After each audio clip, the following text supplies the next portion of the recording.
अशोक जी, अब तो आप खुश हैं ना? आपका काम हो गया। आपका यह काम करवाने के लिए मुझे काफ़ी मेहनत करनी पड़ी। सुमेधा ने बर्फ़ी का डब्बा पकड़ते हुए आदतन कहा। भाभी जी, बस आपकी कृपा है, वरना इस छोटी सी जगह में बच्चों से दूर रहने के कारण तो मेरा तो दम ही घुट जाता। अशोक ने खीसे निपोड़ते हुए कहा। सुमेधा की नज़रें बर्फ़ी के डिब्बे से ज़्यादा लिफाफे पर टिकी थी और उनके जाते ही वह लिफाफा खोलकर रुपए गिनने लगी। 25,000 के नए कड़क नोट देखकर चेहरे की चमक दुगनी हो गई थी। सुमेधा के पति विलास जी ऐसी जगह पर कार्यरत थे कि विभाग का कोई भी पेपर, चाहे वह तबादले का हो या प्रमोशन का या फिर विभागीय खरीदारी से संबंधित, बिना उनके सिग्नेचर के आगे नहीं बढ़ पाता था। बस इसी का फ़ायदा सुमेधा उठाती थी।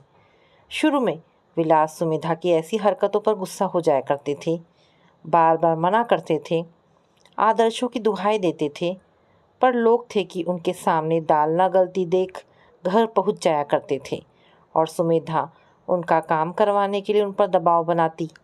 यदि उन्हें ठीक लगता तो वे कर देते थे। बस लोग स्वीट्स का डिब्बा लेकर उनके घर पहुंचने लगे। सुमेधा के कहने पर फिर गिफ्ट या लिफाफा भी लोग पकड़ाने लगे। इस ऊपरी कमाई से सुमेधा और बच्चों के चेहरे पर छाई खुशी को देखकर विलास भी आंखें बंद करने लगे। उनके मौन ने सुमेधा की हिम्मत को और भी बढ़ा दिया। पहले अपना काम कराने के लिए लोग जितना देते, सुमेधा चुपचाप रख लेती थी, लेकिन जब इस सिलसिले ने रफ्तार पकड़ी तो वह डिमांड भी करने लगी। पत्नी खुश, बच्चे खुश तो सारा जहां खुश। पहले जहां घर में पैसों की तंगी के कारण किचकिच होती रहती थी, अब घर में सब तरह की चीज़ें थी। यहाँ तक कि बच्चों के लिए अलग अलग टीवी और मोटरसाइकिल भी थी।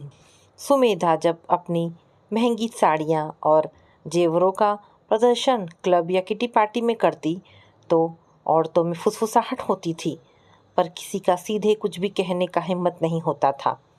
कभी कोई कुछ बोलता भी तो सुमेधा तुरंत कहती, अरे इस सब के लिए दिमाग लगाना पड़ता है, मेहनत करनी पड़ती है, ऐसे ही कोई नहीं कमा लेता। कहते हैं लत किसी भी चीज़ की अच्छी नहीं होती, और जब यही लत अति में बदल जाती है तो दिमाग फिरने लगता है। यही सुमेधा के साथ हुआ। पहले तो जो जितना दे जाता वह थोड़ी ना नुकुर के बाद रख लेती, लेकिन अब काम के महत्व को समझते हुए नजराने की रकम भी बढ़ाने लगी थी। सुमेधा की समझ में यह भी आ गया था कि आज सभी को जल्दी है तथा सभी एक दूसरे को पछाड़कर आगे भी बढ़ना चाहते हैं, और इसी का फ़ायदा सुमेधा उठाती थी। कंपनी को अपने स्टाफ के लिए कुछ नियुक्ता करनी थी। विलास उस कमेटी के प्रमुख थे। जैसा कि हमेशा से होता आया कि मेरिट चाहे जो हो, जो चढ़ावा दे देता था उसे नियुक्ति पत्र मिल जाता था, तथा अन्य कोई न कोई कमी बताकर लटकाए रखा जाता था। एक जागरूक प्रत्याशी ने इस धांधली की खबर सीबीआई को दे दी और उन्होंने इस प्रत्याशी के साथ मिलकर अपनी योजना को अंजाम दे दिया। वह प्रत्याशी मिठाई का डब्बा लेकर विकास के घर गया। उस दिन वे कहीं बाहर गई हुई थी, अतः दरवाज़ा विलास ने ही खोला था। उसने उन्हें अभिवादन कर मिठाई का डब्बा पकड़ाया और कहा, सर, सेवा का मौका दीजिए। क्या काम है? विलास ने सवालिया नज़रों से उसे देखते हुए पूछा। सर, मैंने इंटरव्यू दिया था, तो क्या तुम्हारा चयन हो गया है? जी हाँ सर, पर नियुक्ति पत्र अभी तक नहीं मिला है। कल ऑफिस में आकर मिल लेना, तुम्हारा काम हो जाएगा। धन्यवाद सर। लिफाफा खोलकर तो देखिए, इतने बहुत हैं या कुछ और का इंतज़ाम करूँ? अरे इसकी क्या ज़रूरत है, जितना भी है ठीक है, विलास ने थोड़ा झिझक कर कहा, क्योंकि उनके लिए यह पहला मौका था। ये काम तो सुमेधा ही करती थी। सर, ये तो मेरी ओर से आपके लिए एक छोटा सा उपहार है, प्लीज़ एक बार देख तो लीजिए, उस प्रत्याशी ने नम्रता से सिर झुकाते हुए कहा। विलास ने रुपए निकाले और गिनने शुरू कर दिए। तभी भ्रष्टाचार निरोधक दस्ते के लोग बाहर आ गए और विलास को धर दबोचा तथा पुलिस कस्टडी में भेज दिया। सुमेधा जब घर लौटी तो यह सब सुनकर उसने अपना माथा पीट लिया। उसे विलास पर गुस्सा आ रहा था कि उन्होंने उसी के सामने रुपए गिनने क्यों शुरू किए। रुपए लेते समय सावधानी क्यों नहीं बरती? थोड़ा सावधान रहते तो मुंह पर कालिक तो नहीं पुतती। लोग तो करोड़ों रुपए का धंधा घपला करते हैं पर फिर भी नहीं पकड़े जाते, और यहाँ कुछ हजार रुपए के लिए नौकरी और इज्जत दोनों जाती रही। इच्छाएं इस तरह उसको अपमानित करेगी ये उसने सोचा भी नहीं था। जान पहचान के लोग अब पराये हो गए थे। सच में वह स्वयं सबसे कतराने लगी थी। सब उसकी अपनी वजह से हुआ था। विलास तो सीधे सीधे काम से काम रखने वाले थे, पर उसकी इच्छाओं के असीमित आकाश की वजह से विलास को यह दिन देखना पड़ा है। सुमेधा ने ये सोचकर कि पैसे से सब कुछ संभव है, शहर का नामी वकील किया, पर उसने सुमेधा से पहले ही कह दिया, मैडम, मैं आपको भुलावे में नहीं रखना चाहता। आपके पति विलास जी रंगे हाथों पकड़े गए हैं, अतः केस कमज़ोर है, पर हाँ, मैं अपनी ओर से पूरी कोशिश करूँगा। विलास अलग से परेशान थे क्योंकि उनकी तबीयत ठीक नहीं चल रही थी। आश्चर्य तो सुमेधा को तब होता जब उसे अपने पति विलास से मिलने के लिए ही नजराना चुकाना पड़ता था। तो क्या सारा कानून ही भ्रष्ट है? अगर ये सच है तो यह सब दिखावा किस लिए? अपने वकील को यह बात बताई तो वह बोला, मैडम, आज के दौर में बहुत कम लोग ईमानदार रह गए हैं। जो ईमानदार हैं उन्हें भी हमारी व्यवस्था चैन से नहीं रहने देती। आप जिन लोगों की बात कर रही हैं वे भी कहीं नौकरी कर रहे हैं, उन्हें भी अपनी नौकरी बचाने के लिए कुछ मामले चाहिए। अब उसमें कौन सा मुर्गा फंसता है यह व्यक्ति की असावधानी पर निर्भर है। उधर विलास सोच रहे थे कि नौकरी गई तो गई, पूरे जीवन पर एक कलंक अलग से लग गया। जिन बीवी बच्चों के लिए मैंने ये रास्ता चुना वही उसे अब दोष देने लगे हैं। सुमेधा तो चेहरे पर झुंझलाहट लिए मिलने आ भी रही थी, पर बच्चे तो उनसे मिलने तक नहीं आए थे। क्या सारा दोष उन्हीं का है? कितने अच्छे दिन थे जब सुमेधा के साथ शादी करके वे इस शहर में आए थे। दफ्तर जाते समय सुमेधा उनसे शाम को जल्दी आने का वादा ले लिया करती थी। दोनों की शामें कहीं बाहर घूमने या फिल्म देखने में गुजरती थी। अक्सर वे बाहर खाकर घर लौटा करते थे। हाँ, उनके जीवन में परेशानी तब शुरू हुई जब अथर्व पैदा हुआ। अभी अथर्व 2 साल का ही था कि रिया आ गई और वे 2 से 4 हो गए, लेकिन उनकी कमाई में कोई खास अंतर नहीं आया। हमेशा हंसने वाली सुमेधा अब बात बात पर झुंझलाने लगी थी। पहले जहाँ वह सज धज कर गर्मा गर्म नाश्ते के साथ उनका स्वागत किया करती थी, अब बच्चों की वजह से उसे कपड़े बदलने का भी होश नहीं रहता था। विलास समझ नहीं पा रहे थे कि क्या करे। बच्चों को स्कूल अच्छे में एडमिशन करवाने के लिए डोनेशन चाहिए था। उस स्कूल की मोटी फीस के साथ दूसरे ढेरों खर्चे भी थे। कैसे सब कुछ होगा? कहाँ से पैसा आएगा? ये सोच सोच कर सुमेधा परेशान हो उठती थी। उन्हीं दिनों उनके एक एम्प्लॉय का ट्रांसफ़र दूसरी जगह हो गया।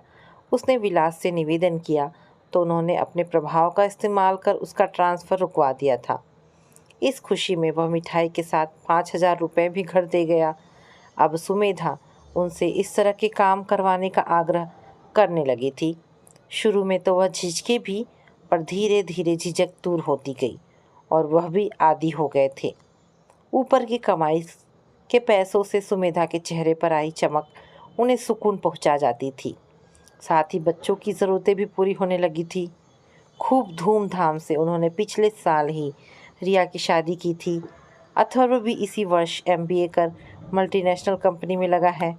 अच्छी भली ज़िंदगी चल रही थी कि एकाएक बरसों की मेहनत पर ग्रहण लग गया।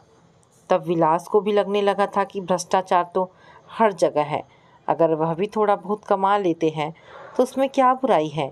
फिर वह किसी से मांगते तो नहीं हैं। अगर कुछ लोग अपना काम होने पर कुछ दे जाते हैं तो यह तो भ्रष्ट आचरण नहीं हुआ। लगता है उनके साथ किसी ने धोखा किया है या उन्हें जानबूझकर फंसाया गया है। कहते तो यही है कि लेने वाले से देने वाला अधिक दोषी है, पर देने वाला अक्सर बच निकलता है। जबकि अपना काम निकलवाने के लिए बार बार लालच देकर वह व्यक्ति को अंधे कुएं में उतरने के लिए प्रेरित करता है और प्यास बुझाने को आतुर उतरने वाला ये भूल जाता है कि कुएं में साफ जल ही नहीं, गंदगी के साथ साथ कभी कभी जहरीली गैसें भी रहती है और अगर एक बार इंसान उसमें फंस जाए तो उससे बच पाना बेहद कठिन होता है। बच भी गया तो अपाहिजों की तरह ज़िंदगी बितानी पड़ जाती है। अब विलास को महसूस हो रहा था कि बुराई तो बुराई है, किसी के दिल को दुखाकर कोई सुखी नहीं रह सकता।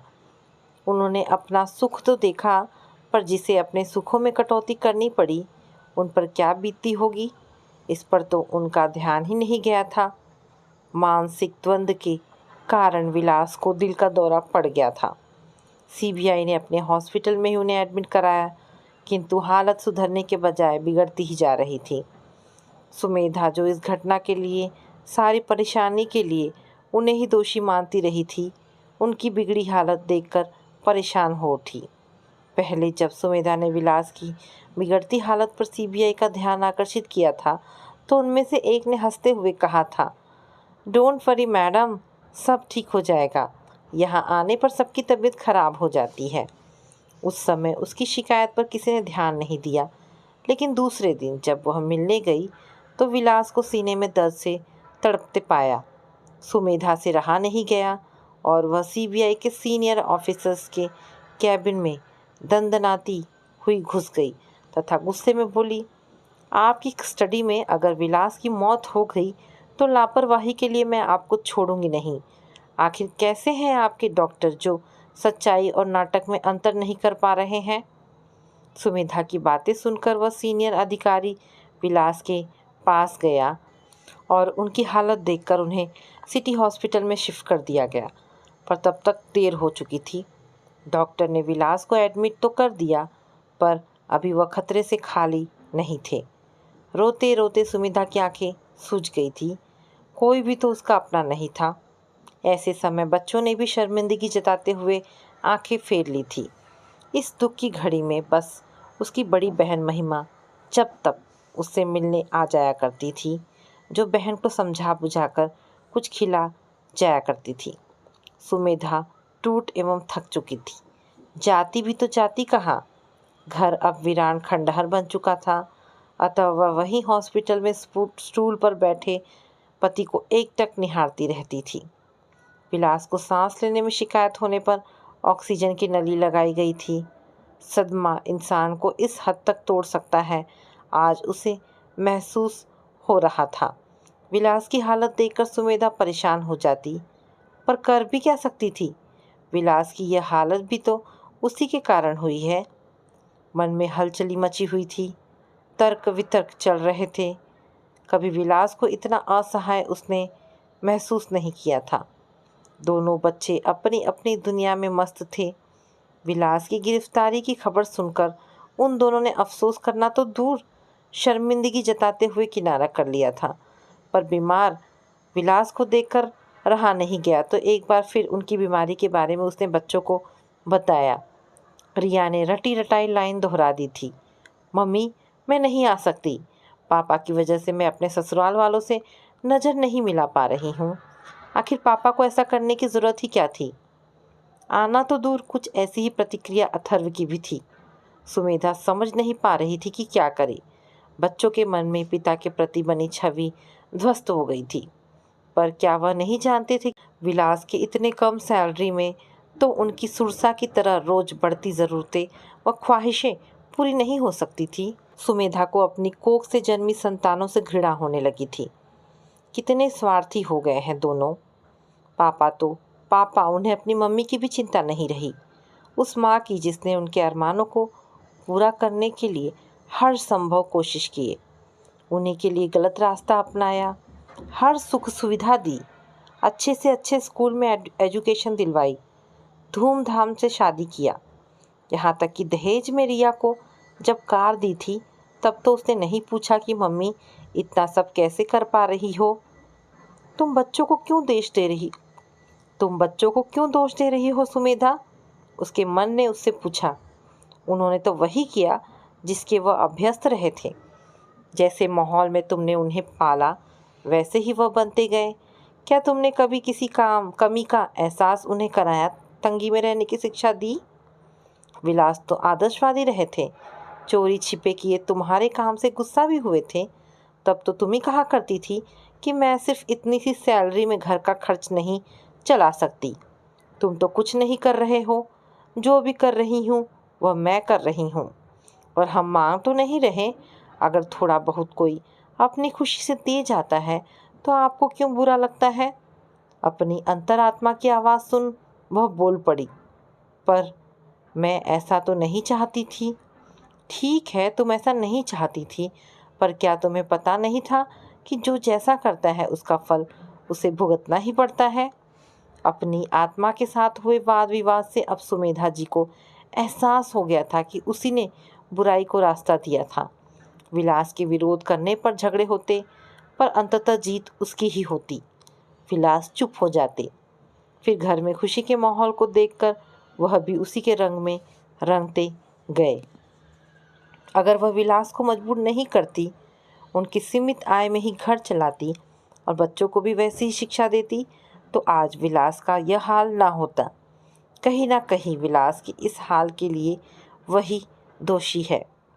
विलास ने उसकी खातिर बुराई का मुखौटा तो पहन लिया था, पर शायद मन के अंदर की अच्छाई को मार नहीं पाए थे।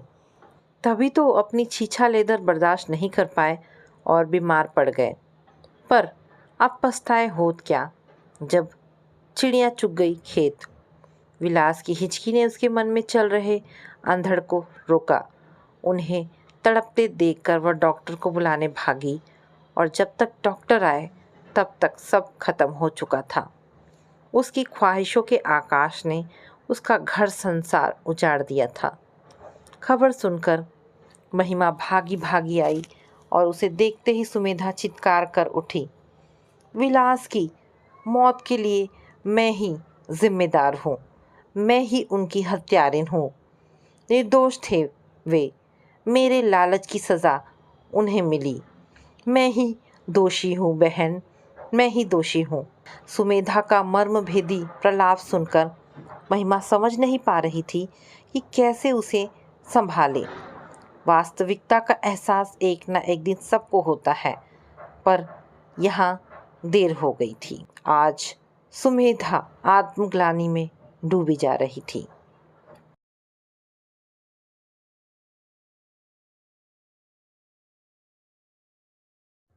बंद अंधेरे कमरे में आंखें मूंदे लेटी हुई मैं हालात से भागने की असफल कोशिश कर रही थी।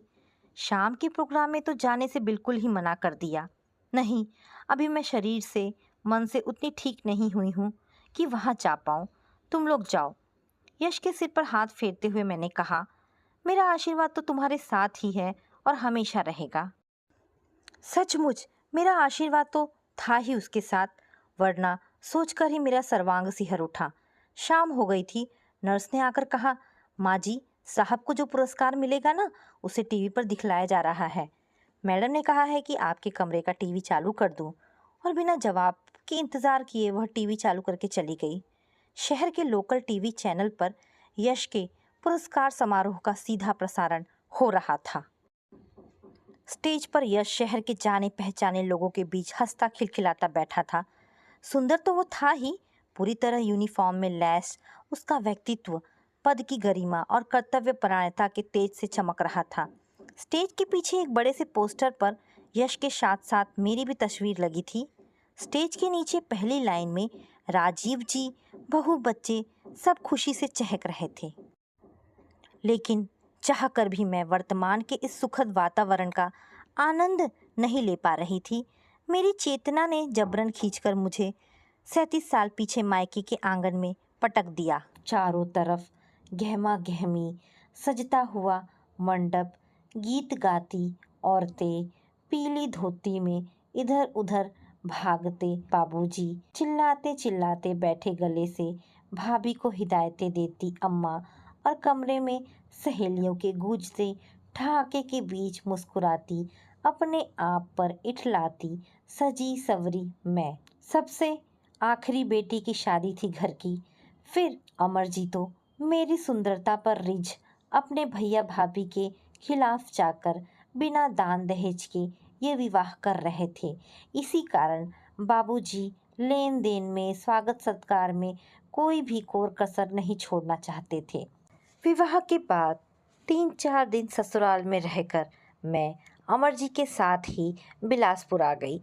जल्दी ही घर में नए मेहमान के आने की खबर मायके पहुंच गई। रीना भाभी छेड़ती हुई बोली, ननद जी कुछ दिन तो मौज मस्ती करती, कितनी जल्दी है दामाद जी को। सचमुच अमर जी को जल्दी ही थी। हमेशा की तरह उस दिन भी सुबह सैर करने निकले। बरसात का मौसम था। बिजली का एक नंगा तार खुला गिरा था सड़क पर।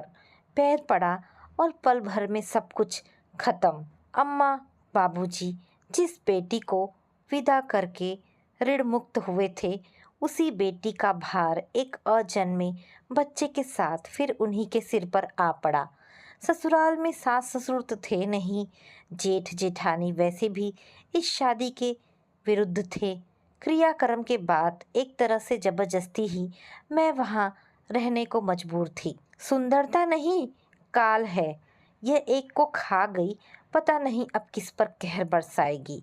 हर दिन उनकी बातों के तीक्ष्ण बाण मेरे छत विछत हृदय को और भी भेदते रहते।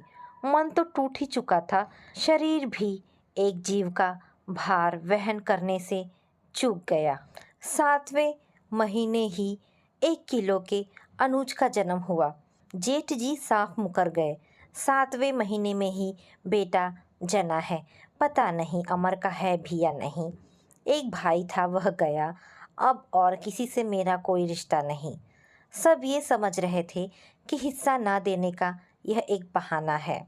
कोर्ट कचहरी करने का तो ना किसी को साहस था, ना ही कोई मुझे अपने कुम्हलाए से सतमासे बच्चे के साथ वहाँ नफरत के माहौल में भेजना चाहता था।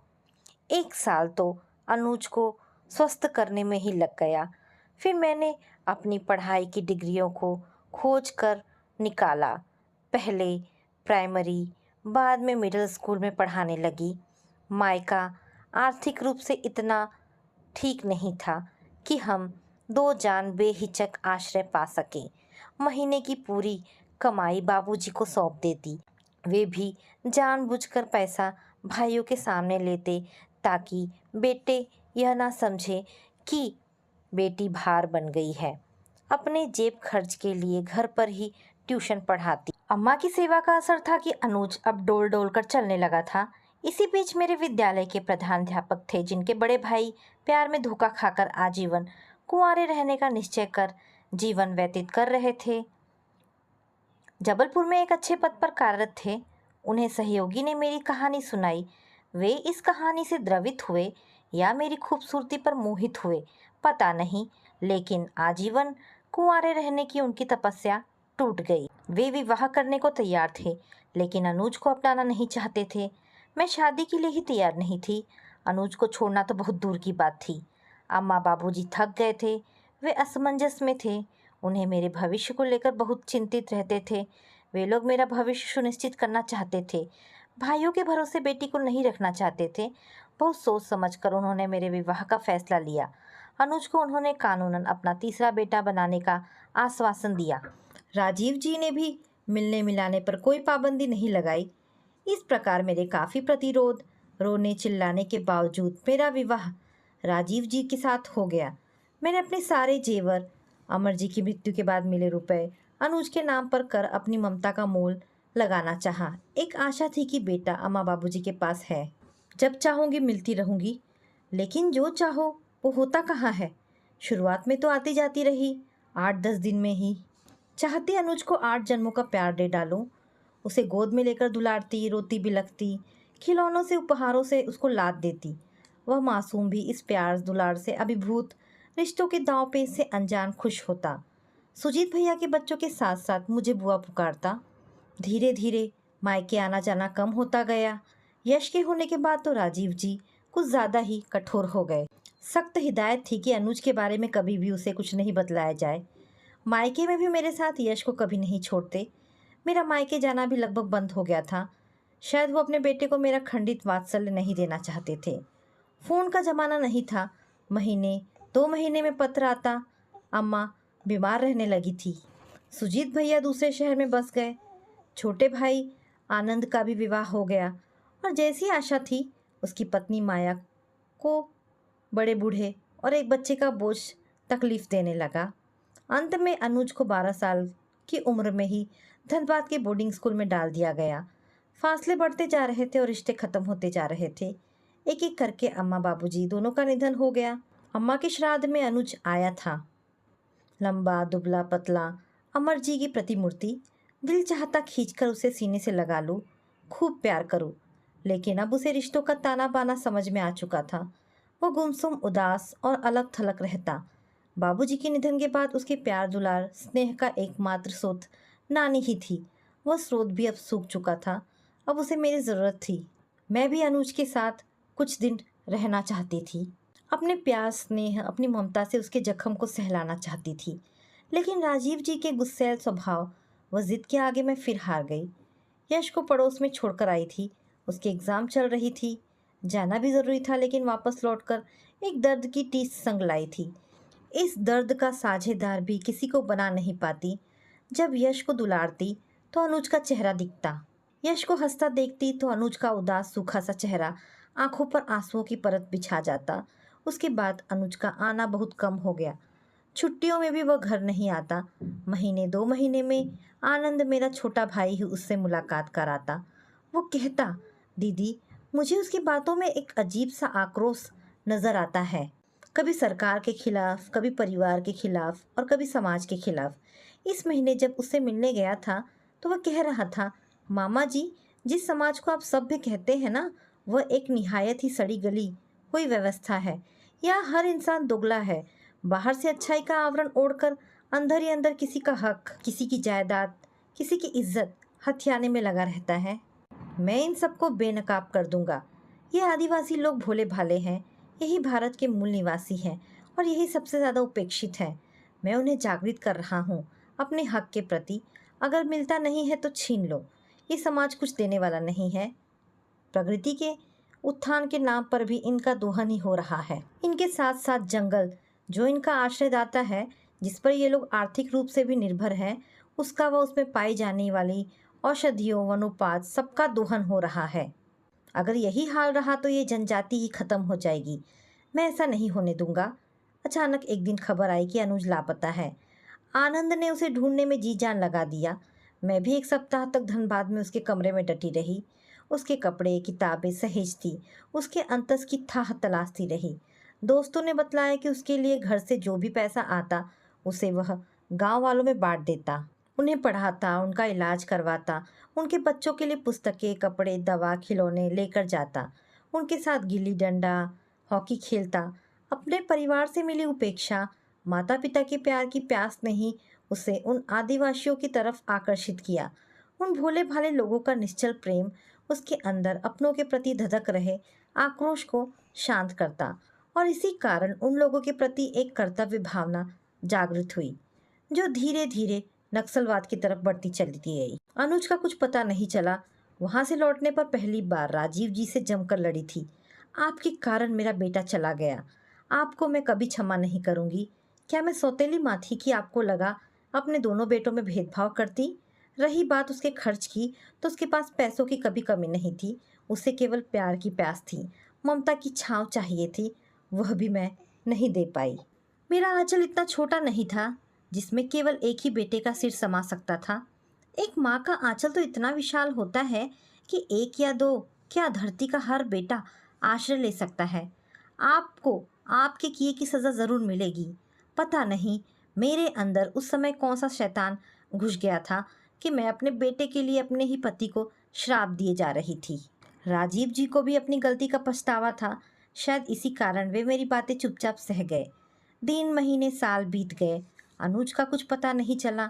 इधर यश अपनी बुद्धि और पिता के कुशल मार्गदर्शन में कामयाबी की सीढ़ियां चढ़ता हुआ आईपीएस ऑफिसर बन गया। विवाह हुआ, 2 प्यारे बच्चे हुए। अभी उसकी पोस्टिंग छत्तीसगढ़ के इलाके में हुई थी। मैं और राजीव जी दोनों ने विरोध किया, ले देकर कहीं दूसरी जगह तबादला करवा लो, लेकिन उसने भी उस चैलेंज को स्वीकार किया। माँ, बड़े शहर के लोगों का दिल छोटा होता है। ना शुद्ध हवा, ना पानी, ना खाना। यहाँ तो मुझे बहुत अच्छा लगता है। इसी माहौल में तो बड़ा हुआ हूँ। मुझे क्यों परेशानी होगी? सचमुच 1 साल के भीतर उसकी प्रसिद्धि फैल गई। आत्मसमर्पण किए नक्सलियों के लिए अपनालय का शुभारंभ किया, जिसमें मेडिटेशन सेंटर, गौशाला, फलों का बगीचा सब कुछ था। उन्हें आत्मनिर्भर बनाने के लिए खुद मुख्यमंत्री ने इसका उद्घाटन किया था। प्रदेश में हजारों नक्सलियों ने आत्मसमर्पण किया, पकड़े भी गए। यश का यही सुप्रयास उसकी जान का दुश्मन बन गया। उस दिन सुबह 5 बजे ही घर के हर फोन की घंटियां घनघनाने लगी। फोन उठाते ही राजीव जी चौंक उठे और उन्हें चौंका देख मैं घबरा गई। क्या? कब? कैसे? जंगल में वो क्या करने गया था? हर प्रश्न हृदय पर हथौड़े सा प्रहार कर रहा था। क्या हुआ था उसके साथ? मेरी आवाज़ लड़खड़ा गई। तुम्हारी आह लग गई। यश का अपहरण हो गया। वे फूट फूट कर रो रहे थे। सालों पहले कई बात उनके मन में धस गई थी। शायद अपनी करनी से वे भयाकांत भी थे। दाढ़ी भरे उस दुबले पतले चेहरे में भी चमकती उन 2 आंखों को पहचानने में मेरी आंखें धोखा नहीं खा पाई। मैंने आनंद को फ़ोन लगाया। उसने मेरे शक को यकीन में बदला। रही सही कसर उसके नाम से पूरी हुई, अनुज भैया। मैं यश के मुंह से कई बार यह नाम सुन चुकी थी। बहुत खतरनाक खूंखार इंसान है। इसको किसी तरह पकड़ लिया तो समझो नक्सलियों का खेल खत्म। उसने ही बारूदी सुरंग बिछाकर पेट्रोलिंग पर गए यश को बंदी बनाया। 2 कांस्टेबल, एक ड्राइवर शहीद हुए थे। आनंद आ गया था। नक्सलियों से 2 बार बातचीत असफल रही थी। मुख्यमंत्री की अपील का भी कोई असर नहीं हुआ था। आनंद के साथ मिलकर बहुत हिम्मत करके मैंने ये फैसला लिया। मैंने कलेक्टर साहब से बात की, मुझे बातचीत के लिए भेजा जाए। पहले तो उन्होंने साफ मना कर दिया। आप, वह भी इस उम्र में, एक खुखार नक्सली से मिलने जंगल जाएंगी? पता भी है कितनी जाने ले चुका है। वार्तालाप में, व्यवहार में जरा सी भी चूक से जाने जा सकती है। मैं फफक कर रो पड़ी। ममता की कोई उम्र नहीं होती सर, भले ही वह खूंखार हो। है तो किसी का बेटा ही, एक माँ के आगे जरूर झुकेगा। मैंने राजीव जी को भी जाने से सख्ती से मना कर दिया। आनंद मेरे साथ था। घने सरई, सागवान, पलाश के पेड़ों, बरगद की विशाल लटों से उलझते हुए हमें एक खुली जगह ले जाया गया। आंखें बंधी थी। अंदाज से समझ में आया कि गंतव्य आ गया है। फुसफुसाहट हो रही थी। रास्ते में 3-4 जगह हमारी जांच की गई।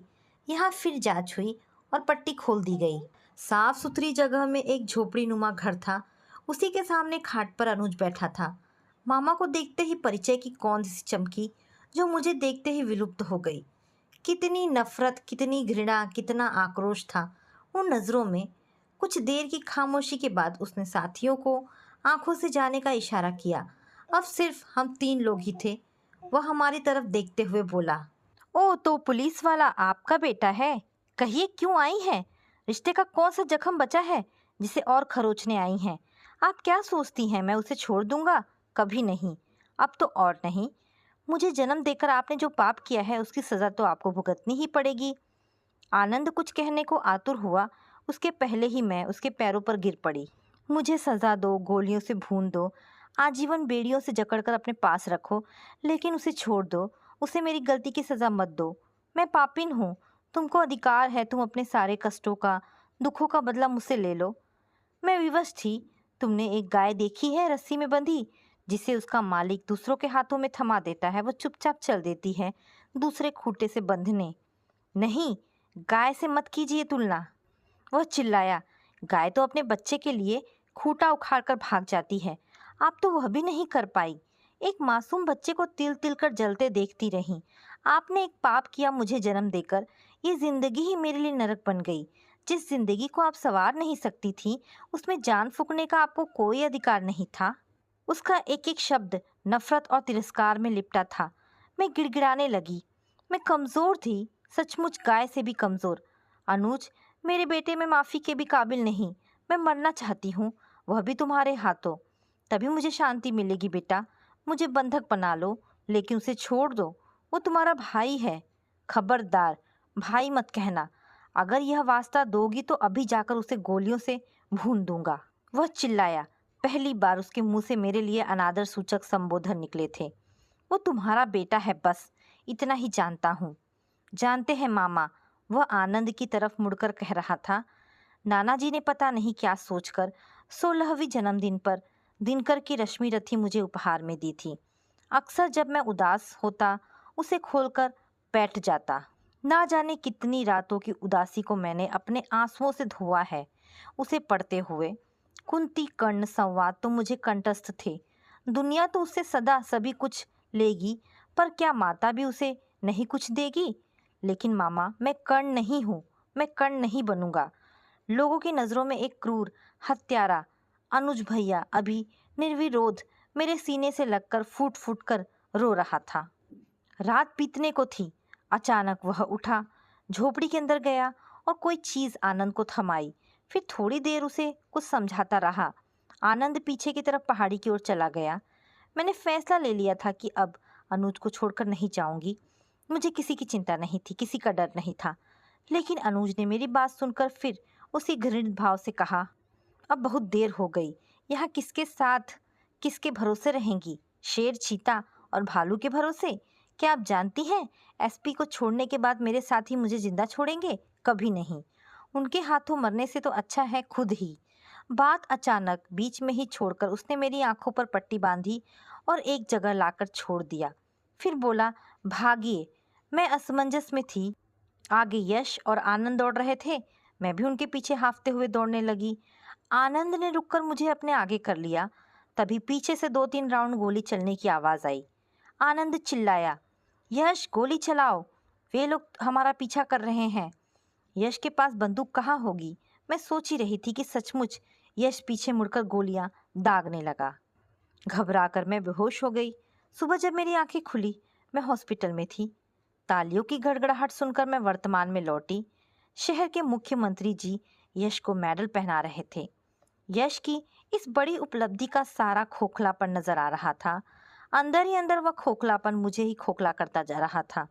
अनुज का आनंद को कुछ देकर समझाना, यश के पास बंदूक का होना, आनंद का यश को गोली चलाने के लिए उकसाना। अचानक मेरे सामने से सारे रहस्य पर से पर्दा उठ गया। मैं स्तब्ध थी। प्रायश्चित का गहरा बवंडर घुमट रहा था जो मुझे निगलता जा रहा था। मेरा दम घुटने लगा। सामने टेलीविजन पर अनुज की फोटो दिखाई दी। नीचे लिखा था, आतंक का अंत।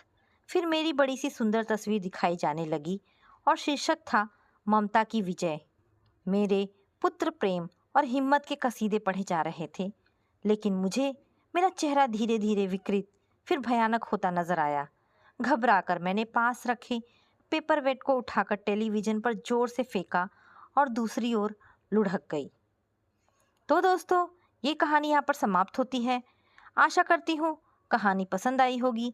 अगर कहानी पसंद आई है तो प्लीज़ इसे लाइक एंड शेयर करें। दोस्तों, ऐसी ढेरों पारिवारिक और शिक्षाप्रद कहानी सुनने के लिए मेरे चैनल को प्लीज़ सब्सक्राइब करें। धन्यवाद दोस्तों।